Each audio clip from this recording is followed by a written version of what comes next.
हमारे स्मार्टफोन से लेके बड़े बड़े स्पेस स्टेशन तक हर इलेक्ट्रॉनिक डिवाइस एक बहुत ही बेसिक नियम को फॉलो करता है। आज हम उसी बुनियादी नियम की तह तक जाएंगे जो ये कंट्रोल करता है कि बिजली किसी सर्किट में आखिर चलती कैसे है। 1 मिनट के लिए सोचिए कि बिजली जो है वो एक नदी की तरह है। अब जब नदी दो धाराओं में बंटती है तो पानी कहीं गायब तो नहीं हो जाता, है ना? तो फिर जब एक सर्किट में करंट का रास्ता बढ़ता है तो उस करंट का क्या होता है? क्या वो हवा में उड़ जाता है? चलिए इसी का पता लगाते हैं। तो हमारा सफर कुछ ऐसा रहेगा। पहले इस सवाल को समझेंगे, फिर किरचॉफ के करंट लॉ को जानेंगे, एक छोटा सा टेस्ट सेटअप करेंगे, फिर नियम को परखेंगे और आखिर में देखेंगे कि इन सब का मतलब क्या है। अच्छा, तो हमारे उस सवाल का जवाब कि करंट आखिर जाता कहाँ है, वो एक बहुत पुराने सिद्धांत में छिपा है, किरचॉफ का करंट लॉ। इसे बिजली के लिए एक तरह का ट्रैफिक रूल समझ सकते हैं। देखिए, ये नियम सुनने में थोड़ा टेक्निकल लग सकता है, पर है बहुत सीधा। किसी भी सर्किट में कोई भी जंक्शन, मतलब जहां तार आकर मिलते हैं, वहां जितने भी करंट अंदर आ रहा है उतना ही करंट बाहर भी जाएगा, एकदम बराबर। मतलब बिल्कुल आसान भाषा में, जो अंदर आया उसे बाहर जाना ही पड़ेगा। ये कॉन्जर्वेशन ऑफ चार्ज के बहुत ही बुनियादी सिद्धांत पर काम करता है। मतलब करंट कहीं गायब नहीं हो सकता, उसे कहीं ना कहीं तो जाना ही होगा। ठीक है, थ्योरी सुनने में तो बड़ी अच्छी लगती है ना? पर सवाल ये है कि क्या ये सच में काम करती है? जी हाँ, और हम इसे साबित भी कर सकते हैं।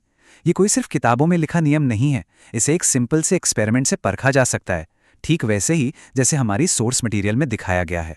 तो एक्सपेरिमेंट का आइडिया बहुत सिंपल है। हम एक सर्किट में बिजली दौड़ाएंगे, फिर उसे एक जंक्शन पर दो रास्तों में बांट देंगे, और फिर सबसे जरूरी काम, हम अंदर आने वाले करंट को और फिर दोनों रास्तों से बाहर जाने वाले करंट्स को मापेंगे। और इस काम के लिए हमें कुछ बेसिक चीजें चाहिए होंगी। एक पावर सप्लाई, करंट के बहाव को कंट्रोल करने के लिए कुछ रेजिस्टर्स, और सबसे इंपॉर्टेंट एमीटर्स, जो करंट को एकदम सटीक मापते हैं। तो चलिए अब इंतजार खत्म करते हैं और सीधे एक्सपेरिमेंट के नतीजों पर चलते हैं। देखते हैं कि क्या हमारे नंबर्स हमारी थ्योरी से मेल खाते हैं या नहीं। ठीक है, तो पहले ट्रायल में जंक्शन के अंदर आने वाला टोटल करंट था 0.39 एम्पियर। अब ये नंबर जरा ध्यान में रखिएगा। किरचॉफ के नियम के हिसाब से बाहर जाने वाले करंट्स का जोड़ भी ठीक इतना ही होना चाहिए। और ये देखिए करंट बटा कैसे। एक रास्ते पर गया 0.19 एम्पियर और दूसरे पर 0.20 एम्पियर। तो अब आता है असली सवाल, क्या इन दोनों को जोड़ने पर हमारा शुरू वाला नंबर मिलता है? और ये लीजिए, जरा जोड़ कर देखिए।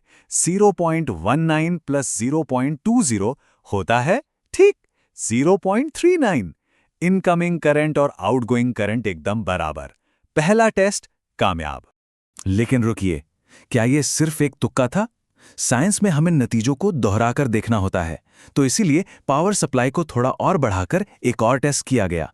इस बार इनकमिंग करंट को बढ़ाकर कर दिया गया पूरा 0.50 एम्पियर। जाहिर है बाहर जाने वाले करंट्स भी बदलेंगे, पर सवाल वही है, क्या उनका जोड़ अब भी 0.50 ही होगा? चलिए देखते हैं। तो इस बार जब करंट दो हिस्सों में बटा तो रीडिंग आई 0.24 एम्पियर और 0.26 एम्पियर।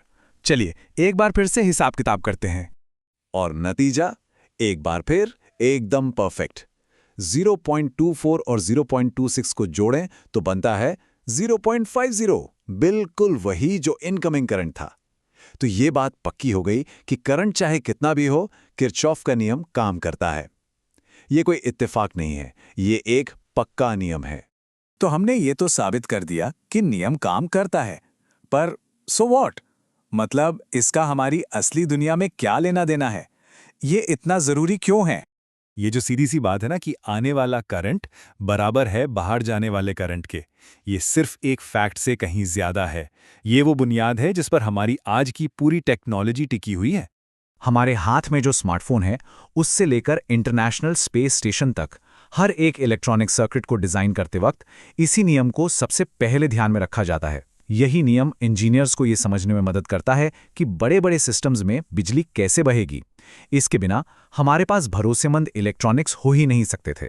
तो किरचॉफ का ये नियम हमें बहुत खूबसूरत बात याद दिलाता है कि ये जो पूरा ब्रह्मांड है, ये कुछ तयशुदा नियमों पर चलता है, और ये हमें सोचने पर मजबूर करता है ना कि हमारे चारों ओर प्रकृति के और कौन-कौन से ऐसे बुनियादी नियम छिपे हुए हैं जो बस खोजे जाने का इंतजार कर रहे हैं।